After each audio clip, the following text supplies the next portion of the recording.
Welcome to the wonderful world of water gardening. It's time to dig in and get started on building your new micropond. Follow these 20 steps and you'll be enjoying your new backyard paradise in no time.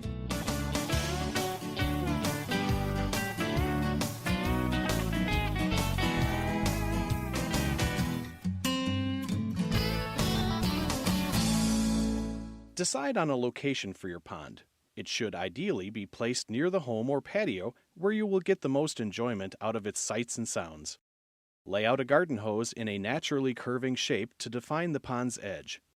When you have finalized the shape of your pond, use a can of marking paint to outline the perimeter. This will be your guide when you start digging.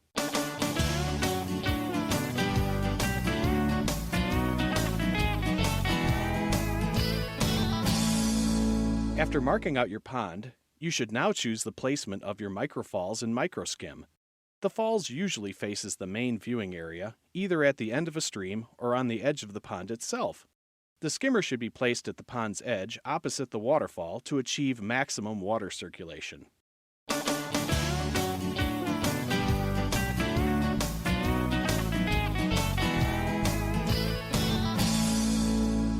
By laying out the plumbing before you dig, you save yourself the trouble of having to dig up the berm to trench the pipe later.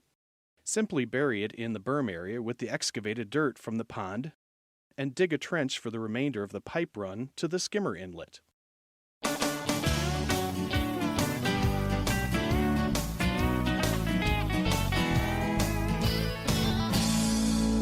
To attach the plumbing to the microfalls, you will need to install the bulkhead fitting and the male pipe thread adapter. Insert the bulkhead through the inlet in the back of the filter. Be sure the rubber gasket is on the inside to ensure a watertight seal. Use a pair of channel locks to tighten the seal. 1 or 2 turns past hand tight should be sufficient. Place a bead of silicone around the threads of the barbed hose adapter to ensure a leak-proof connection.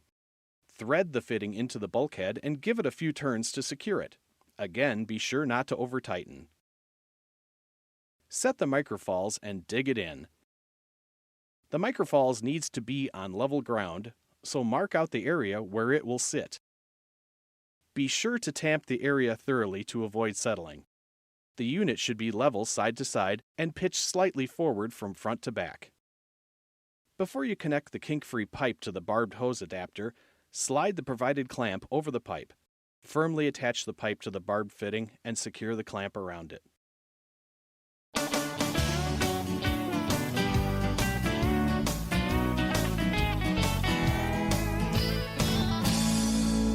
With the microfalls properly connected, you can now begin to excavate the pond. Your micropond should be dug somewhere between 18 to 24 inches deep. The best way to achieve this is to dig the pond in shelves. Using your paint markings as a guide, dig the first level approximately 1 shovel head deep. As you dig the first shelf, you should also begin to work out a rough hole where the microskim will be set. Once the first shelf is excavated, use your marking paint to outline the second. Be creative and avoid mimicking the contour of the first shelf. Repeat the process on the third and final shelf until you've reached your 2-foot maximum depth.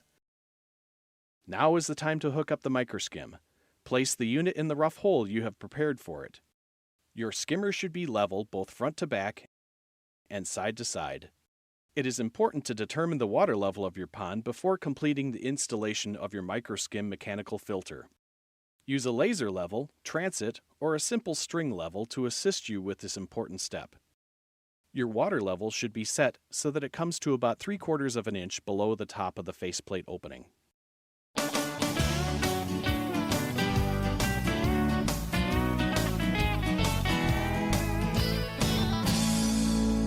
After you have completed the excavation and removed any sharp rocks or debris that you may have unearthed, you will be able to install the fabric underlayment and fish-safe EPDM liner.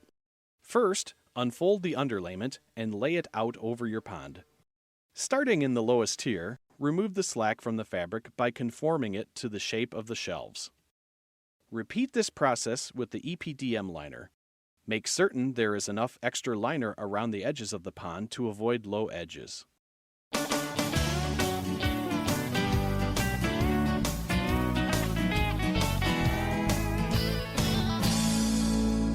Before installing the faceplate, remove the underlayment that covers the skimmer face, as you will be attaching the liner directly to the skimmer opening. With the underlayment out of the way, you are ready to affix the microskim faceplate. Lay the liner against the front of the skimmer. Use an awl, screwdriver, or marking tool to draw the opening from the inside. Once you have this mark, etch a second box approximately 1.5 inches inside the outline. Cut out the second box. This will leave an opening large enough to insert the faceplate with a snug fit. To make certain the faceplate screws line up with the microskim, temporarily install the top 2 corner screws. Once it is lined up, loosen the screws, but keep them attached to the faceplate and liner as you will pull the faceplate away from the skimmer. Apply a generous bead of silicone around the opening on the skimmer. Make sure the silicone covers all of the screw inserts to ensure a waterproof seal. Once you have applied the silicone, put the faceplate back on using the screws you have already lined up. Finish the installation by threading in the bottom 2 corners and the remaining screws after that. Be sure to allow at least an hour for the silicone to cure before adding water. Assemble the pump and plumbing assembly by following the instructions provided in the kit. Next, lower the pump into the microskim and connect the plumbing assembly to the trenched pipe by way of the union provided.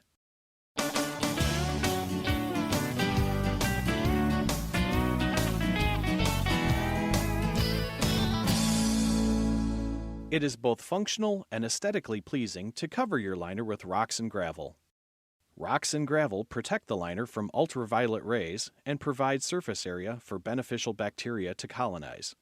Begin by placing larger boulders around the edges of the shelves. Start at the bottom to hold the liner in place as you move upward. For a more natural appearance, use a mix of small and large rocks. Having built up a secure wall around the shelves, you may now fill in the cracks and flat surfaces with gravel of varying sizes. Cover all of the exposed liner and backfill behind the rock shelves for added stability.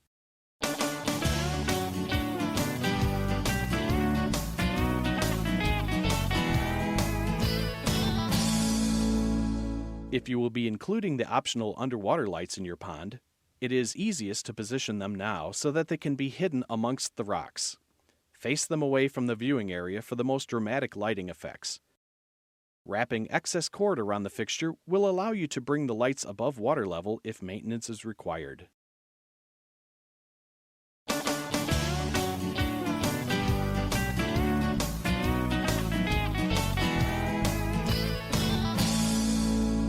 For a head start on great water clarity, clean off the rocks and gravel to remove dust and small debris. If you have a spare pump, you can place it in the bottom of the pond to suction out the dirty water, or simply use the pump that came with your kit.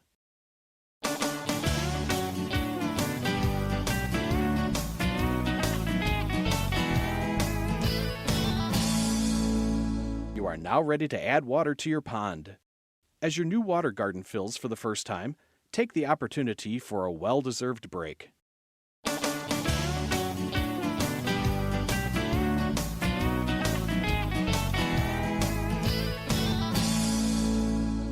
It is time to work on the most visually important part of your feature, the waterfall.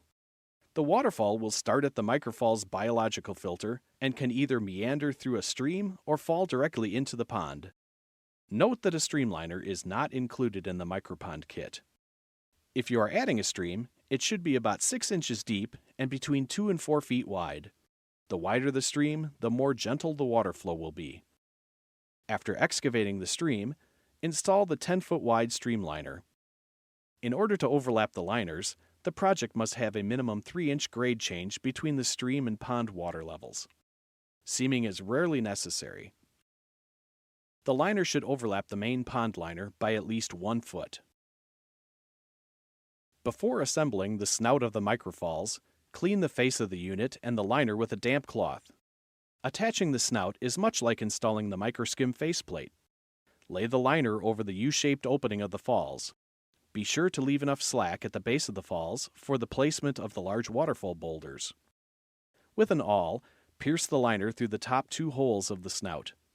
Temporarily install the snout by placing the screws in these 2 holes. Remove the snout, keeping the liner connected to the piece with the 2 screws. Liberally apply a thick bead of silicone around the spillway of the microfalls. Using the 2 screws as a guide, reinstall the snout. Complete the process by screwing in the remaining screws. With the snout in place, it's time to lay the filtration media in the microfalls. All of the filtration materials will rest at the base of the microfalls. Place the filter pads in first, and rest the bags of filter media on top. Take special care when building the stream and waterfall, as this will be the most eye-catching part of your pond. Place larger rocks along the edges as normal. You can also use boulders in the stream bed itself to divert the water in interesting ways. Fill the remainder of the stream with gravel. If you have any drop-offs in the course of your stream, you will need to use the waterfall foam to fill in the areas behind the rocks where the fall occurs. This will ensure that the water flows over these rocks rather than underneath, where it will not be visible. Disguise any visible foam with gravel and rock dust for a more natural look. The microfalls should be framed by 2 impressive character boulders, placed on either side of the snout opening. The middle area should be built with a variety of different-sized rocks with a flat surface. Crowning this collection of stones should be a lip for the microfalls. You can use the optional fake waterfall stone or a thin piece of slate stone.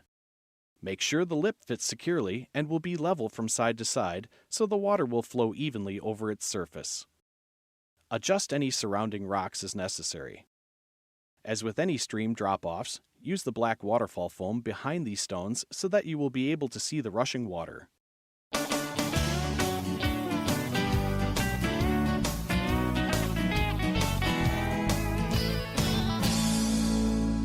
If you happen to fall short and don't have enough material to build a suitable berm around the microfalls, bring in some extra topsoil.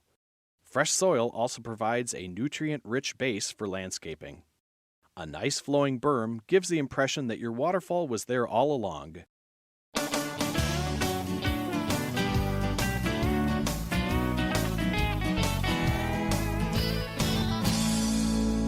If you have limited space behind the microfalls, or prefer not to extend the berm out into your yard, build a retaining wall to secure the mound.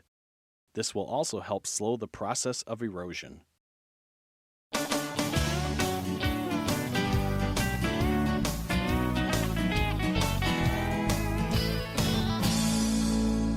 Now for the moment you've been waiting for. Turn on the pump. For the first time, you'll be able to see water flowing freely over your new creation. You will need to refill the main reservoir, as filling the microfalls and stream will lower your water level. Take this opportunity to make small alterations to the falls and stream areas to adjust the water flow. You'd be surprised how minor adjustments or the addition of small rocks can make a big difference to your waterfall.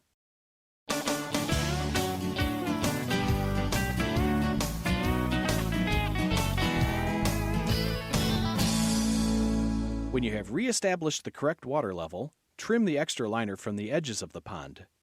Leave at least 6 inches of extra liner all the way around. This extra liner can be covered with gravel or folded behind the rocks above the water level and backfilled with dirt.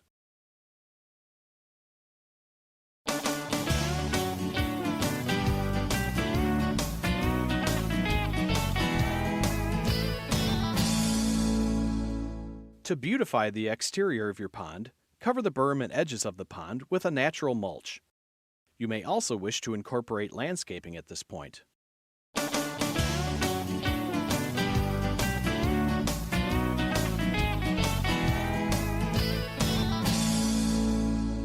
You're done with all of the hard stuff. Just take a moment to clean up the area, removing any excess dirt, mulch, rocks, and other debris.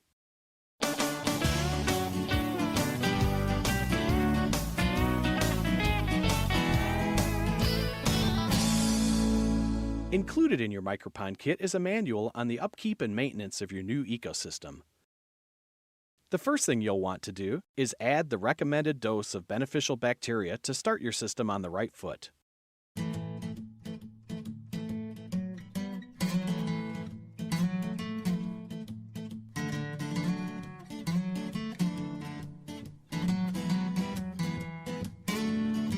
Now Now sit back and enjoy your new natural water feature.